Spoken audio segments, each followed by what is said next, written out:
బిర్యానీ అయితే సూపర్ అంటే సూపర్ వచ్చింది. ఎంత బాగా, ఎంత పొడి పొడిలాడుతా కలర్‌ఫుల్‌గా ముక్క గూడా చాలా పర్ఫెక్ట్‌గా ఉడికిందనమాట.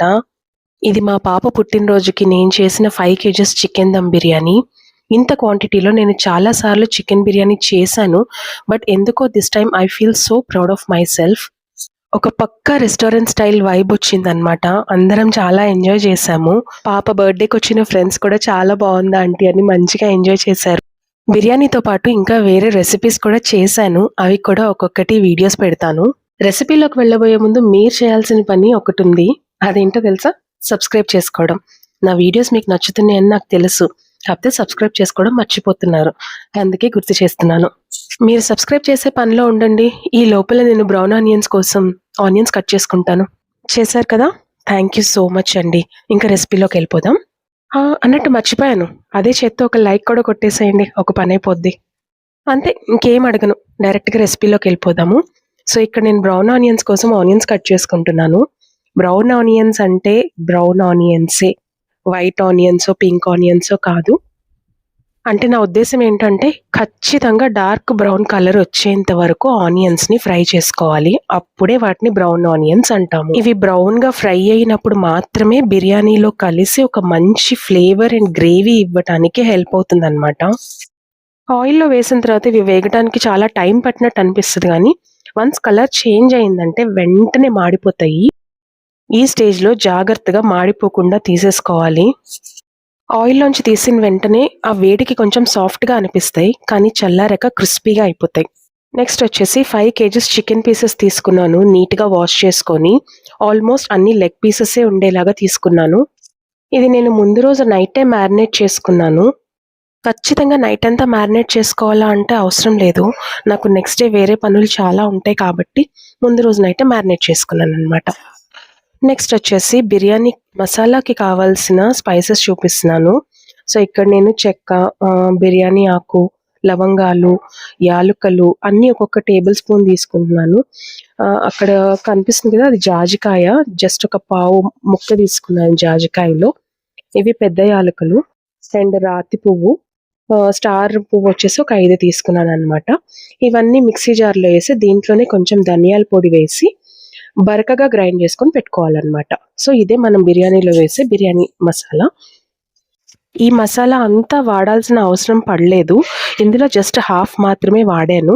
మిగిలింది స్టోర్ చేసుకొని పెట్టుకోవచ్చు. నెక్స్ట్ ఇది మ్యారినేట్ చేసుకోవడానికి దీన్ని ఒక పెద్ద గిన్నెలోకి తీసుకున్నాను. తర్వాత దీనికి మ్యారినేషన్ కోసం ముందుగా ఒక 1 ½ టేబుల్ స్పూన్ పసుపు వేసుకున్నాను. ఒక 3 టేబుల్ స్పూన్స్ ఉప్పు వేసుకున్నాను. ఫుల్ టేబుల్ స్పూన్స్ అనమాట. దాని తర్వాత ఇందులోనే ఒక 3 ½ టేబుల్ స్పూన్స్, అంటే టేబుల్ స్పూన్ నిండా తీసుకోండి కారము. ఒక 3 ½ టేబుల్ స్పూన్స్ కారం వేసుకున్నాను. దాని తర్వాత ఇందులో ఒక 5 టేబుల్ స్పూన్స్, అంటే కేజీకి ఒక టేబుల్ స్పూన్ చొప్పున 5 కేజెస్‌కి ఆల్మోస్ట్ 5 టేబుల్ స్పూన్స్ అల్లం వెల్లుల్లి పేస్ట్ వేసుకొని, ఒక పెద్ద నిమ్మకాయలు 2 అంత జ్యూస్ ఇందులో పిండేసుకోవాలనమాట. దాని తర్వాత మనం ఆల్రెడీ వేయించి పెట్టుకున్న బ్రౌన్ ఆనియన్స్ ఒక 2 గుప్పెళ్ళు వేసుకున్నాను. ఇందులోనే మళ్ళీ కొత్తిమీర, పుదీనా కూడా వేసుకోవాలి. వేసుకున్న తర్వాత ఇప్పటి వరకు వేసిన మసాలా అంతా ముందుగా ముక్కలకి బాగా పట్టేలాగా బాగా గట్టిగా మ్యారినేట్ చేసుకోవాలనమాట. మసాజ్ చేస్తూ మ్యారినేట్ చేసుకోవాలి. చూసారు కదా! ఇలా ముక్కలకంతా బాగా పట్టేలాగా మ్యారినేట్ చేసుకోవాలనమాట. తర్వాత మనం పట్టి పెట్టుకున్న బిర్యానీ మసాలాని ఇందులో వేసుకున్నాను ఒక హాఫ్. తర్వాత ఇందులోనే మనం ఆనియన్స్ ఫ్రై చేసుకున్న ఆయిల్ ఉంది కదా! ఆయిల్ వేసేసుకోవాలి. అంటే 5 కేజెస్‌కి 5 గుప్పెళ్ళు అన్నట్టు వేసుకున్నాననమాట. వేసుకొని ఇదంతా మళ్ళీ బాగా పట్టేలాగా ముక్కలకి మసాజ్ చేసుకోవాలి. దాని తర్వాత ఇందులో పెరుగు వేయాలనమాట. నేను ఆల్మోస్ట్ ఒక 750 ఎంఎల్ పెరుగు వేశాను. 750 ఎంఎల్ అంటే ఒక 1 ½ ప్యాకెట్ పెరుగు అనుకోండి. అంటే హాఫ్ లీటర్ ప్యాకెట్స్ ఉంటాయి కదా! అది ఒక 1 ½ ప్యాకెట్ వేసుకున్నాననమాట. వేసుకొని మళ్ళీ ఇదంతా ముక్కలకి పట్టేలాగా మ్యారినేట్ చేసుకోవాలి. సో, ఇదే సీక్వెన్స్‌లో వేసుకోవాలి మసాలాలు. పెరుగు ఎప్పుడైనా లాస్ట్‌లో వేసుకోండి. ముందే పెరుగు వేసేయొద్దు. అంతా ఇలా మ్యారినేట్ చేసుకొని ఫ్రిడ్జ్‌లో పెట్టేసుకున్నాను.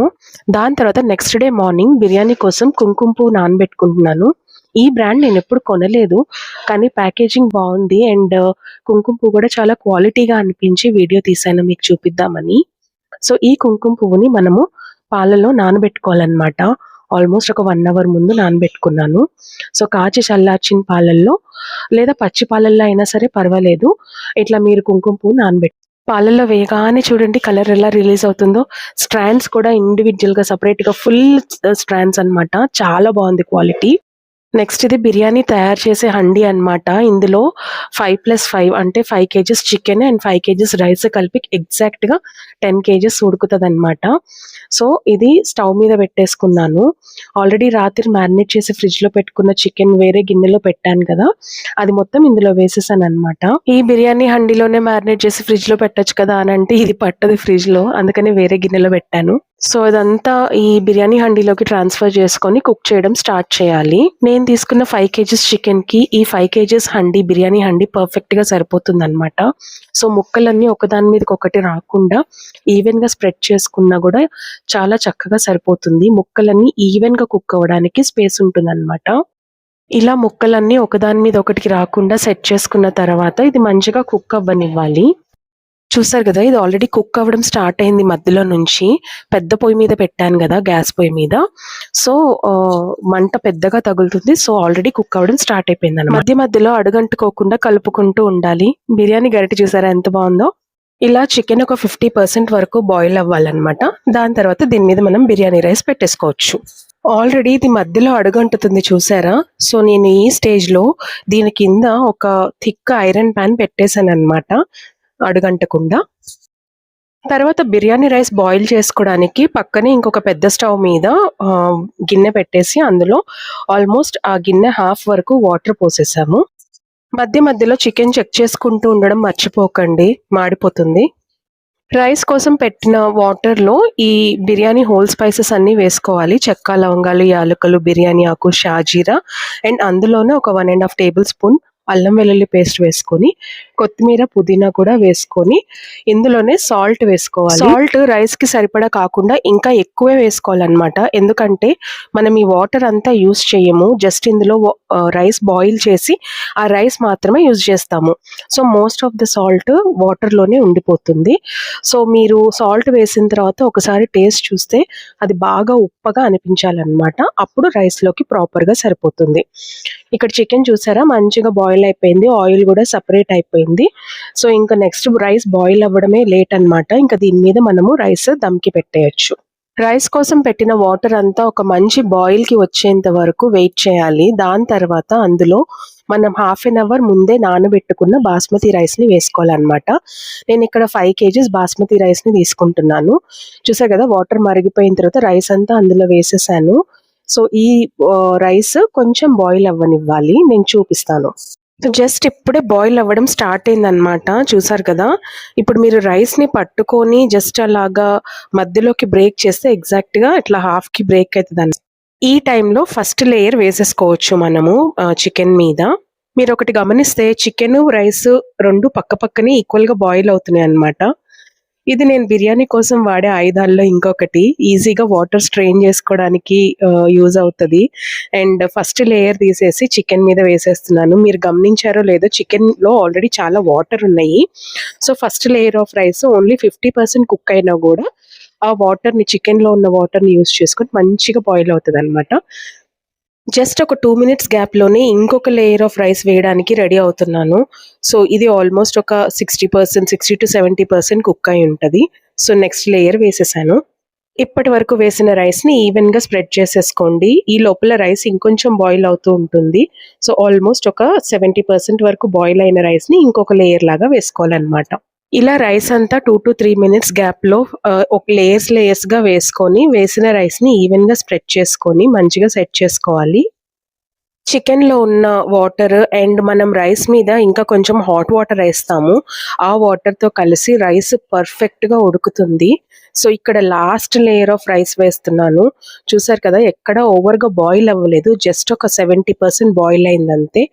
సో, ఇది మిగిలిన రైస్ అంతా చికెన్ మీద వేసేసుకుంటున్నాను. Most of the times biryani fail అవ్వేది ఈ ప్రాసెస్‌లోనే. So, either rice over boil అన్నా అయిపోతది వాటర్‌లోనే, లేదా అసలు కుక్ అవ్వకుండానే వేసేస్తారు. సో, జాగ్రత్తగా చూసుకొని వేసుకోవాలనమాట లేయర్ బై లేయర్. ఇక్కడ గనక ప్రాసెస్ స్పాయిల్ అయిందంటే ఎంటైర్ బిర్యానీ ప్రాసెస్ అంతా పాడైపోతుంది. ఓవర్ కుక్ అయితే బిర్యానీ కాస్త ఉప్మా అవుతుంది. లేదంటే పలుకు పలుకుగా ఉండి అస్సలు తినలేము. రైస్ అంతా వేసుకొని ఈవెన్‌గా స్ప్రెడ్ చేసిన తర్వాత రైస్ బాయిల్ చేసుకున్న హాట్ వాటర్‌ని దీని మీద ఒక 2 గ్లాసెస్ పోసాననమాట. సో, ఇది రైస్‌ని పైనుంచి కుక్ అవ్వడానికే హెల్ప్ చేస్తుంది. అండ్ అడుగున వేసిన రైస్ చికెన్‌లో ఉన్న వాటర్‌తో కుక్ అవుతుందనమాట. సో, పై లేయర్, కింద లేయర్స్ ఈవెన్‌గా కుక్ అవుతాయనమాట. నెక్స్ట్ దీని మీద ఒక 2 టేబుల్ స్పూన్స్ నెయ్యి వేసుకుంటున్నాను. ఈ నెయ్యిని రైస్ అంతా ఈవెన్‌గా స్ప్రెడ్ అయ్యేలాగా స్ప్రెడ్ చేసుకుంటున్నాననమాట. ఇలా నెయ్యి వేయటం వల్ల బిర్యానీ పైనుంచి డ్రై అయిపోకుండా ఉంటుందనమాట. సో, బిర్యానీ అంటేనే నెయ్యి కదా! సో, ఆయిల్, నెయ్యి ఈవెన్‌గా ఉంటేనే అంటే ప్రాపర్‌గా సరిపోతేనే మీకు బిర్యానీ డ్రైగా రాకుండా ఉంటుందనమాట. నెక్స్ట్ దీని మీద కొంచెం గరం మసాలా చల్లుకుంటున్నాను. మనం ఇందాక పట్టి పెట్టుకున్న బిర్యానీ మసాలా అయినా చల్లుకోవచ్చు. బట్ నేనైతే ఇక్కడ గరం మసాలా అంటే ఓన్లీ చెక్క, లవంగాలు, యాలకులు కలిపి పొడి చేసుకున్న పౌడర్ అనమాట. సో, అది చల్లేసుకుంటున్నా. తర్వాత దీని మీద కొంచెం పుదీనా, కొంచెం కొత్తిమీర గూడా చల్లేసుకోవాలి. తర్వాత దీని మీద బ్రౌన్ ఆనియన్స్ కూడా వేసేసుకొని, మనం పాలల్లో నానబెట్టుకున్న కుంకుమ పువ్వు ఉంది కదా! ఆ కుంకుమ పువ్వు పాలతో సహా దీని మీద వేసేసుకోవాలనమాట. ఇది బిర్యానీకి మంచి ఫ్లేవర్ అండ్ మంచి కలర్ గూడా ఇస్తుంది. ఇదంతా దీని మీద వేసేసుకున్న తర్వాత ఇంకా మూత పెట్టుకొని ఉడికించుకోవడమే. కనీసం ఒక 15-20 మినిట్స్ పడుతుంది రైస్ అంతా మంచిగా దమ్‌తో ఉడకడానికి. చూస్తేనే నోరూరిపోతుంది గదా! మీ అందరికీ నచ్చిందనే అనుకుంటున్నాను. ఈ రెసిపీ గనుక మీకు నచ్చినట్లయితే అండ్ ఇక్కడి వరకు మీరు చూస్తున్నారంటే వీడియో డెఫినిట్‌గా మీకు నచ్చుంటది. సో, తప్పకుండా ఛానెల్‌ని సబ్స్క్రైబ్ చేసుకోండి. ఈ వీడియోని లైక్ చేసి షేర్ చేయండి. See you in the next video. Bye.